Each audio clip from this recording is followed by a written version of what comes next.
In 1918, Germany became a democracy with one of the most progressive constitutions on earth. 14 years later, that democracy handed power legally to Adolf Hitler, and within 18 months, there was nothing left of it at all. How that happened, step by step, is the most studied topic in GCSE history. Every single exam board sets it, and for good reason. It is the clearest case study we have of how a modern democracy dies. Not in one dramatic coup, but through crisis, resentment, brilliant propaganda, backroom deals, and millions of ordinary people making choices that each seemed reasonable at the time. This video covers the whole story, everything the exam boards ask for.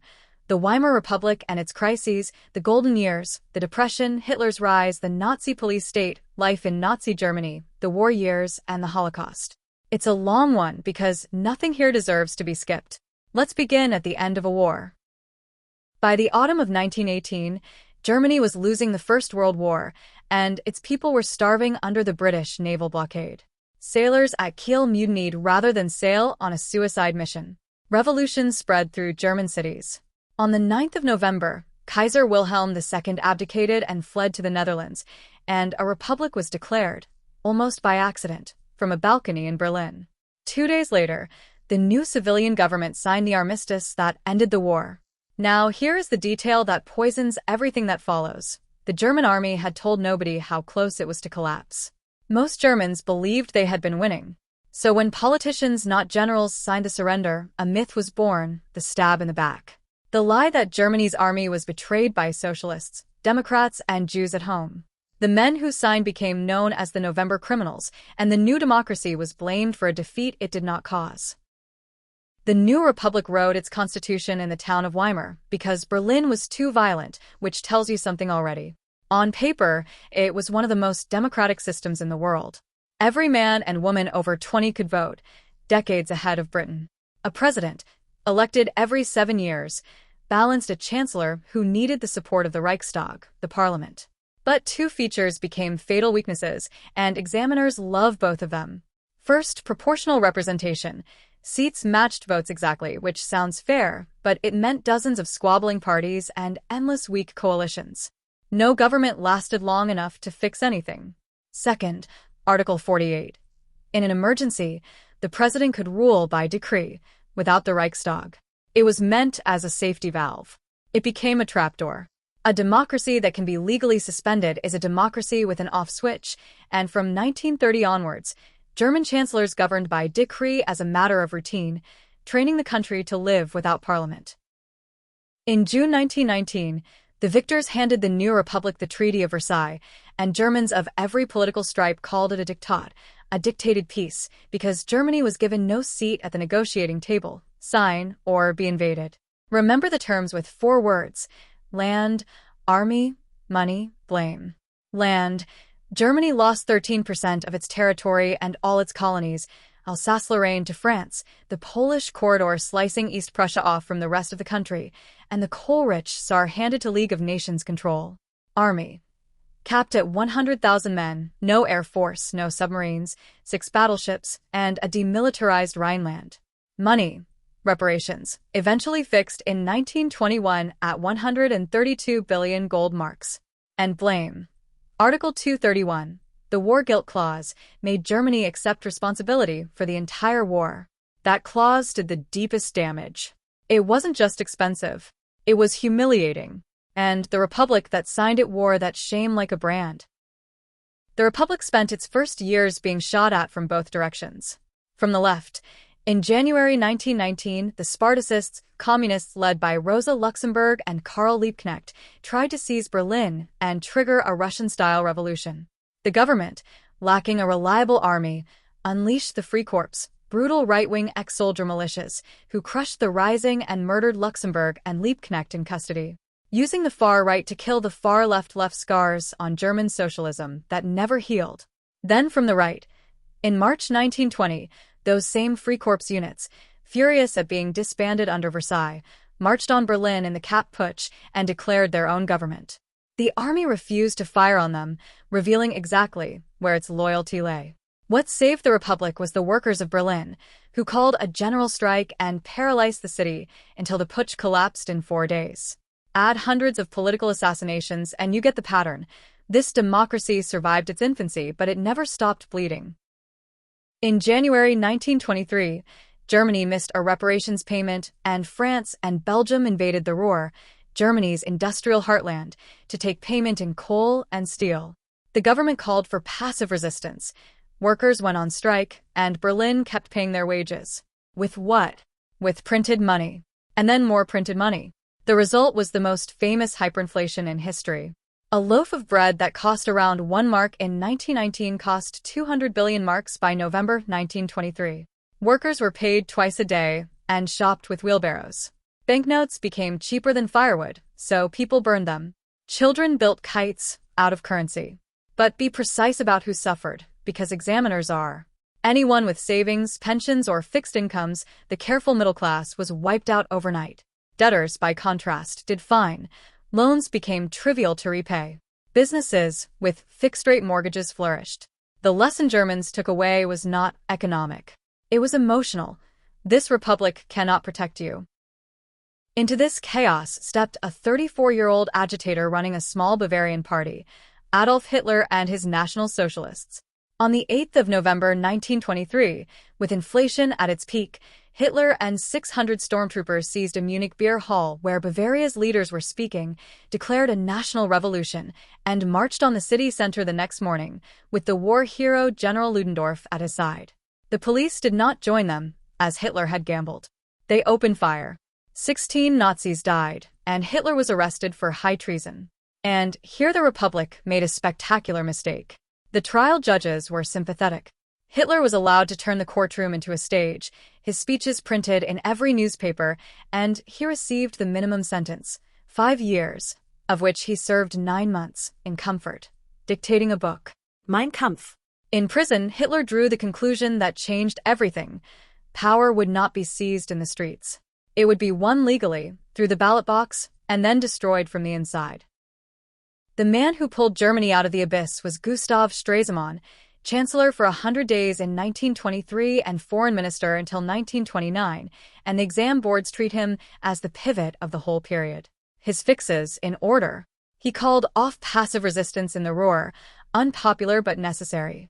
He scrapped the worthless currency and introduced the Rentenmark, restoring stable money almost overnight. Then he went abroad. The Dawes Plan of 1924 restructured reparations and, crucially, brought in a river of American loans that rebuilt German industry. The Locarno Treaties of 1925 accepted Germany's western borders voluntarily, and in 1926 Germany joined the League of Nations, a pariah no longer. The Young Plan of 1929 cut reparations by 2/3. Stresemann won the Nobel Peace Prize. But he knew the recovery's weakness better than anyone, and said so in a sentence you should memorize. Germany, he warned, was dancing on a volcano. If the American loans were ever recalled, the whole thing would collapse. While the economy steadied, German culture exploded, and this is the part of the course that surprises everyone. 1920s Berlin was arguably the most exciting, permissive city on earth. Cabaret clubs mocked politicians in ways that would get you arrested almost anywhere else. German cinema led the world, with expressionist masterpieces like Metropolis and Nosferatu. The Bauhaus movement reinvented architecture and design so thoroughly that your furniture still copies it. And the new woman appeared. Short hair, employed, unchaperoned, voting, smoking in public, a genuine social revolution, though far more visible in big cities than in villages. But every one of these freedoms had enemies. To conservative, rural, religious Germany, Weimar culture looked like decadence, moral collapse, and everything wrong with the modern world, and the Nazis would later campaign against it as poison to be cleaned out. Exam tip: culture is evidence for both recovery and division. The golden years glittered, but only some of Germany was invited to the party. So, where were the Nazis during the golden years? Rebuilding and being ignored. After prison, Hitler refounded the party on his terms. Total obedience to the leader, the Führerprinzip. The 25-point program mixed nationalism, hatred of Versailles, anti-Semitism, and vague promises to workers and farmers alike, designed so almost any angry German could find something in it. The essay, The Brown Shirt Stormtroopers, gave unemployed young men uniforms, purpose, and someone to fight. Joseph Goebbels began building the most sophisticated propaganda operation in political history. The party created youth wings, women's organizations, farmers' networks, a state within a state, waiting. And the result of all this effort? In the 1928 elections, the Nazis won 2.6% of the vote, 12 seats. A fringe joke on the lunatic right. Remember that number because it is the baseline for the most important statistic in this course: what prosperity does to extremism and what catastrophe does to it. In October 1929, Stresemann died of a stroke. 3 weeks later, Wall Street crashed, and the volcano he had warned about erupted. American banks were called the loans holding up the entire German economy. Factories closed, banks failed, and unemployment went from 1.3 million to over 6 million by 1932, roughly one working man in 3. Families lived in tent camps outside the cities. And the democratic system, faced with its ultimate test, simply stopped working. Chancellor Brüning raised taxes and slashed wages and benefits, earning the nickname the Hunger Chancellor, and when the Reichstag rejected his measures, he governed through the president's Article 48 emergency decrees. Parliament met less and less. By 1932, it barely functioned at all. Democracy was already hollow before Hitler ever touched it. And desperate people started listening to the parties promising to burn the whole system down. The communists on the left, and on the right, the party that had spent the quiet years preparing for exactly this moment. Between 1928 and 1932, the Nazi vote went from 2.6% to 37.3%, the largest party in Germany, and understanding why is the heart of every exam question on this period. First, the message. Simple, repeated, and adjustable. To the unemployed, work and bread. To businessmen terrified of communism, order. To farmers, honor and markets. To nationalists, tear up Versailles. And underneath it all, scapegoats, above all Jews and Marxists blamed for defeat, inflation, and depression alike. Second, the messenger. Hitler was marketed like no politician before him, flying between 5 cities a day. The Hitler over Germany campaign, presented as one man above the squabbling parties. Third, the method. Goebbels' propaganda machine, posters, rallies, radio, films, and the SA street violence, which let the Nazis cause disorder and then campaign against it. And fourth, fear. For millions of middle-class Germans, the Nazis were not loved. They were simply the wall between them and Bolshevism. Hope for some, fear for the rest. Here's the fact that surprises students most. Hitler never won a majority in a free election. In fact, in November 1932, the Nazi vote fell from 37 to 33%. The party was exhausted and broke.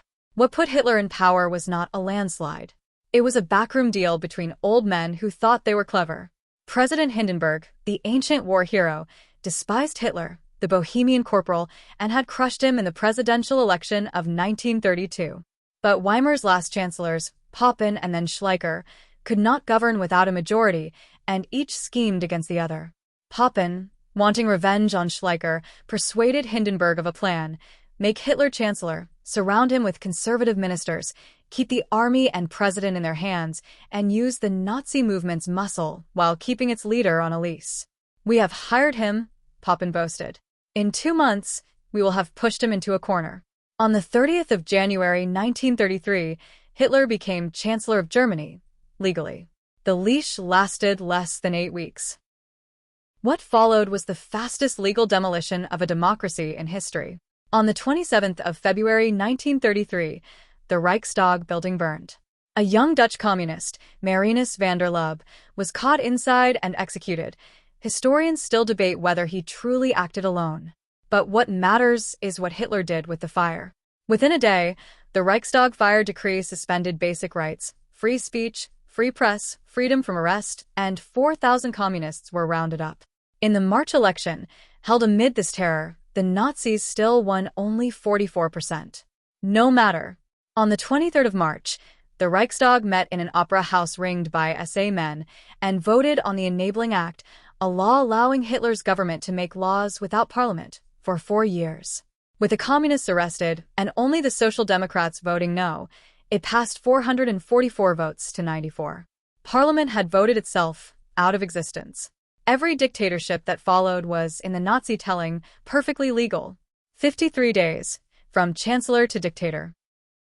The Nazis called what came next Gleichschaltung, coordination, the bringing of every institution in Germany into line. In May 1933, trade unions were abolished in a single day, their offices seized, their leaders imprisoned, their millions of members transferred into the Nazi labor front. In July, a law made the Nazi Party the only legal party in Germany. The rest had already been banned or had dissolved themselves in fear. The federal states lost their governments to Nazi governors. Civil servants and judges who were Jewish or politically unreliable were purged. Newspapers were closed or brought under control. On the 10th of May 1933, students in university towns burned tens of thousands of books by Jewish, socialist, and liberal authors in public bonfires. Even chess clubs and choirs were absorbed into Nazi organizations. Within 6 months of taking office, there was no organized group in Germany, political, professional, or social, capable of opposing the regime. That is what coordination meant.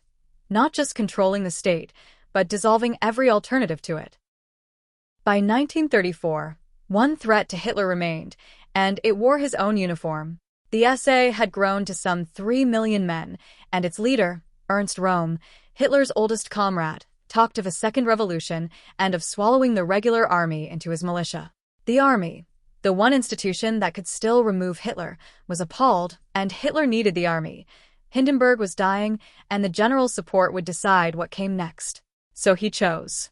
On the 30th of June 1934, the night of the Long Knives, SS units arrested and shot the SA leadership, Röhm among them, along with old enemies like Schleicher, the former chancellor, gunned down at his front door with his wife. At least 85 died. Some estimates run far higher. Hitler announced it all to the Reichstag, proudly, as the supreme judge of the German people. Weeks later, Hindenburg died, and Hitler merged president and chancellor into one title, Führer. Every soldier in the army now swore a personal oath, not to Germany, not to a constitution, but to Adolf Hitler by name. Underneath everything in Nazi Germany ran the machinery of terror, and exam answers need its moving parts. At the top, the SS under Heinrich Himmler, grown from Hitler's bodyguard into a black-uniformed empire controlling all police, racial policy, and eventually the camps. The Gestapo, the secret state police, could arrest and hold anyone without trial in what was politely called protective custody. The first concentration camp opened at Dachau within weeks of Hitler taking power, in March 1933, for political prisoners, communists, socialists, trade unionists, later Jehovah's Witnesses, homosexuals, and anyone else the regime defined as an enemy. The courts were coordinated too. Judges swore loyalty to Hitler, and a people's court tried treason cases with predetermined verdicts. But here is the uncomfortable finding modern historians emphasize. The Gestapo was surprisingly small, a few thousand officers for the whole country. It worked because ordinary Germans denounced each other, neighbors, colleagues, even family, out of belief, fear, or spite. The terror state was real. It was also, in part, a self-service operation.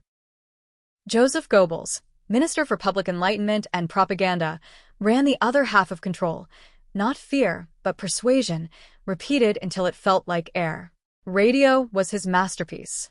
The regime mass-produced the people's receiver, a radio so cheap almost every household owned one, and so deliberately short-ranged that foreign stations were hard to reach. Loudspeakers on streets and in factories carried Hitler's speeches to those without one. Cinema newsreels ran before every film. The Nuremberg rallies staged politics as religion, cathedrals of searchlights, oceans of flags, one man at the center. Newspapers printed what the ministry allowed. Art, music, and literature were purged of everything degenerate, which meant modern, Jewish, or critical.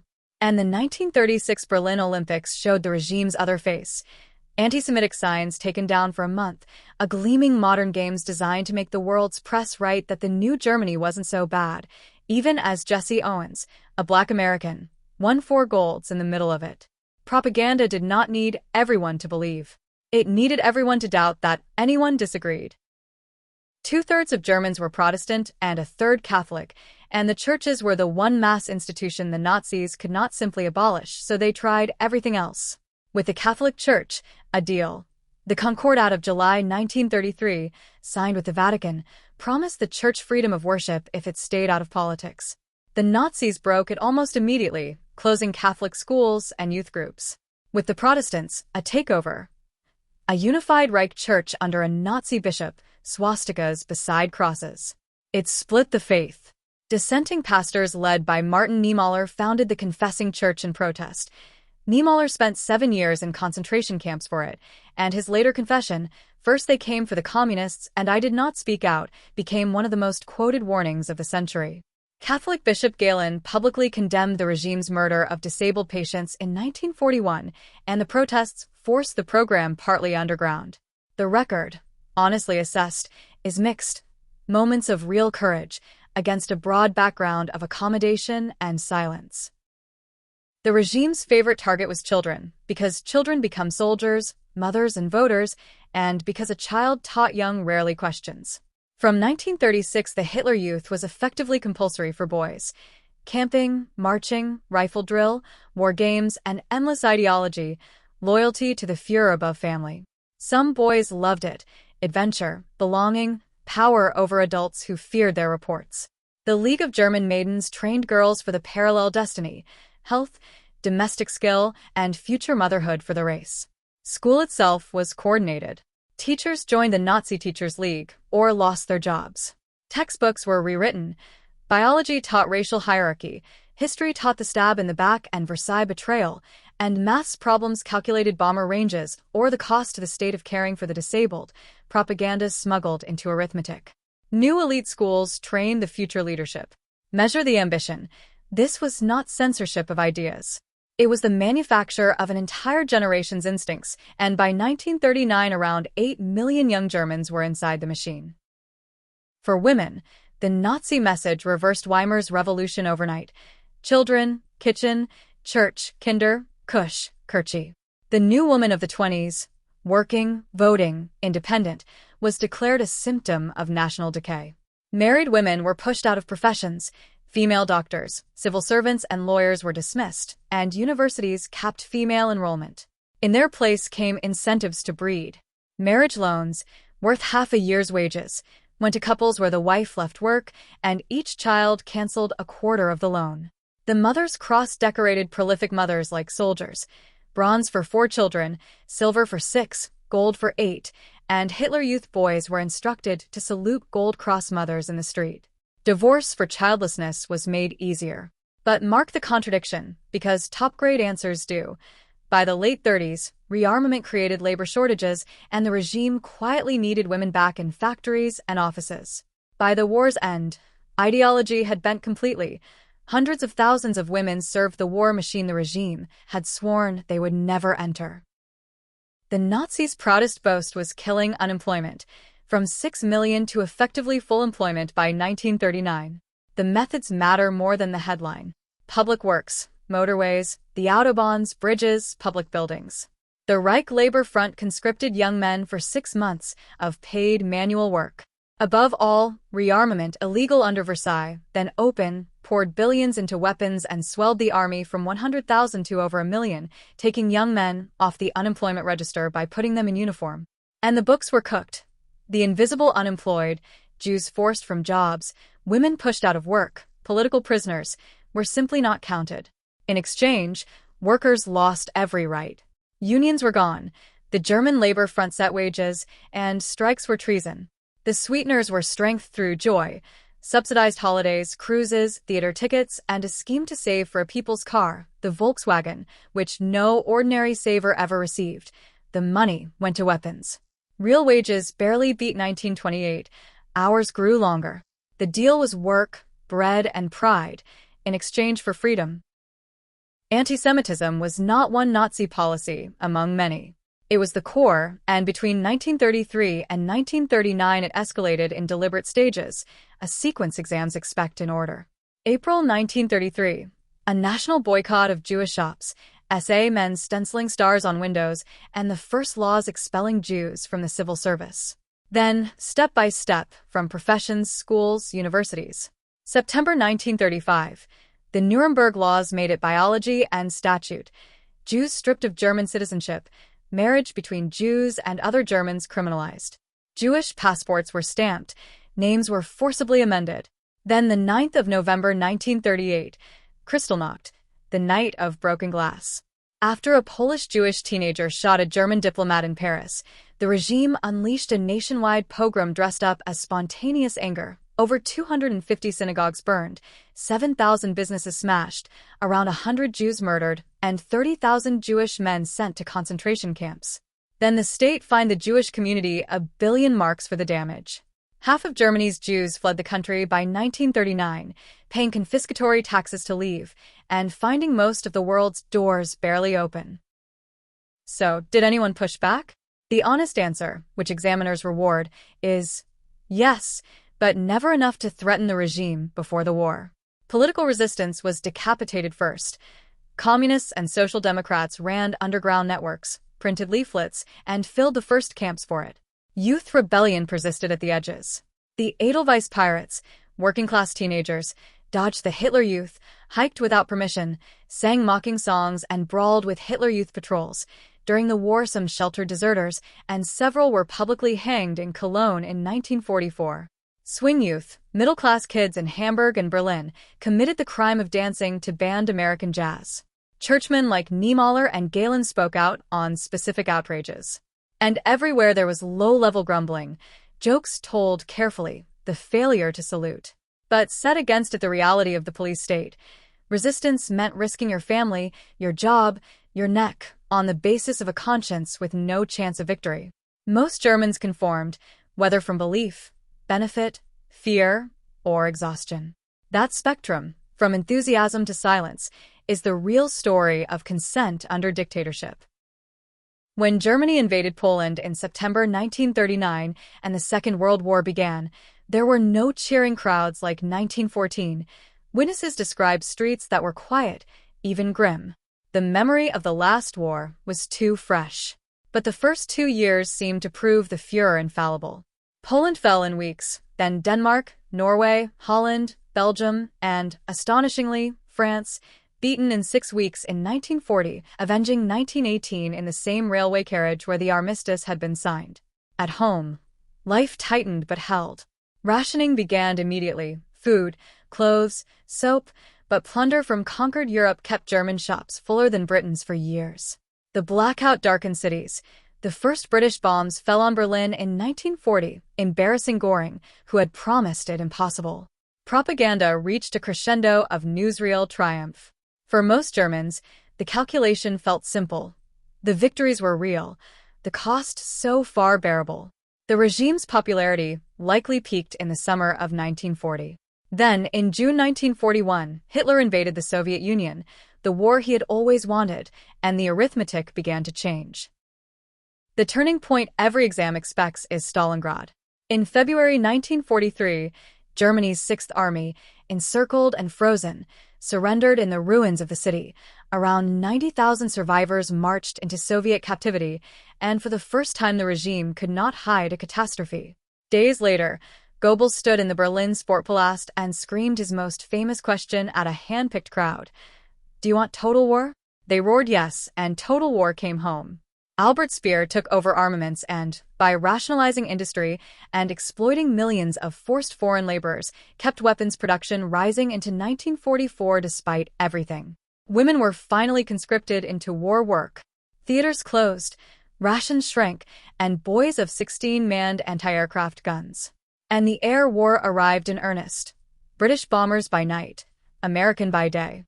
In July 1943, the firestorm raid on Hamburg killed roughly 40,000 people in a week. By 1945, most major German cities, Cologne, Berlin, Dresden, were fields of rubble. Millions were homeless, and the home front and the front line had become the same place. And now the part of this history that must be told plainly, without our usual style. Under cover of war, persecution became annihilation. When Germany conquered Poland and then invaded the Soviet Union, millions of Jews came under Nazi control. They were forced into sealed ghettos, like Warsaw, where hundreds of thousands starved. Behind the Eastern Front, mobile killing squads, the Einsatzgruppen, shot over 1 million Jewish men, women, and children into pits at places like Babi Yar. In January 1942, at a villa on Lake Wannsee, 15 officials coordinated what the regime called the final solution of the Jewish question, the systematic deportation of Europe's Jews to death camps built for industrial killing, Treblinka, Sobibor, Belzec, Chelmno, Majdanek, and Auschwitz-Birkenau, where over 1 million people were murdered, most in gas chambers within hours of arrival. By 1945, around 6 million Jewish people had been killed, 2 out of every 3 Jews in Europe, alongside Roma and Sinti, disabled people, Soviet prisoners, Poles, political prisoners, and homosexuals. There was resistance, most famously the Warsaw Ghetto Uprising of 1943, fought with smuggled pistols against an army. It is the crime at the center of this entire subject and the reason it is taught at all. As defeat approached, German resistance finally reached for the regime's throat, twice, and both attempts belong in your answers. The first was moral. In Munich, a circle of students calling themselves the White Rose, led by siblings Hans and Sophie Scholl, printed leaflets telling Germans the truth, that the war was lost and that Germans were complicit in the murder of the Jews of Poland. They scattered them in university corridors in February 1943, were caught by a janitor, tried within days, and beheaded. Sophie Scholl was 21. Her last recorded words, "What does my death matter, if by our actions thousands are warned and alerted?" The second was military. On the 20th of July 1944, Colonel Klaus von Stauffenberg carried a bomb in a briefcase into Hitler's headquarters and left it under the map table. It exploded. A heavy oak table leg shielded Hitler, who survived with ruptured eardrums. The plotters' coup collapsed within hours, and around 5,000 people were executed in the vengeance that followed, many strangled slowly on film for Hitler to watch. A conscience existed in Germany. The regime made sure it died loudly. The end came from both directions at once. Through 1944 and 45, the Red Army drove west through East Prussia, and millions of German civilians fled in the winter snow, while the Western Allies crossed the Rhine. The regime threw its last reserves into the fire, the Volkssturm, a militia of old men and boys with one-shot anti-tank weapons. In April 1945, Soviet troops fought street by street into Berlin. In a bunker beneath the Chancellery, with Russian shells landing above, Hitler married Eva Braun, dictated a final testament blaming the Jews for the war, and on the 30th of April shot himself. A week later, Germany surrendered unconditionally. The Thousand-Year Reich had lasted 12. It left Europe with tens of millions dead, a continent of ruins and refugees, the crime of the Holocaust, and Germany itself occupied, divided, and about to become the front line of the Cold War, which is a story we will tell in another video. Germans came to call the moment Stunde Null, 0 hour. So that is the full arc, the one every exam board asks you to understand. A democracy born from defeat and blamed for it. A constitution with an off switch. Crisis, recovery, and a recovery built on borrowed money. A fringe party that catastrophe made mainstream. A legal takeover in 53 days. A state that ruled through terror and persuasion at once, that promised work and pride and delivered war and genocide, and that ended in rubble 12 years after promising 1,000. If you remember nothing else for your exam, remember the mechanism. Democracies rarely die by storm. They die by steps, each one arguably legal, each one tolerated by people who assumed there was a floor. This video is part of our GCSE History playlist, one full video for every topic on every exam board, so subscribe, check the playlist for your next topic, and good luck in that exam hall. You now know this story better than most adults ever will.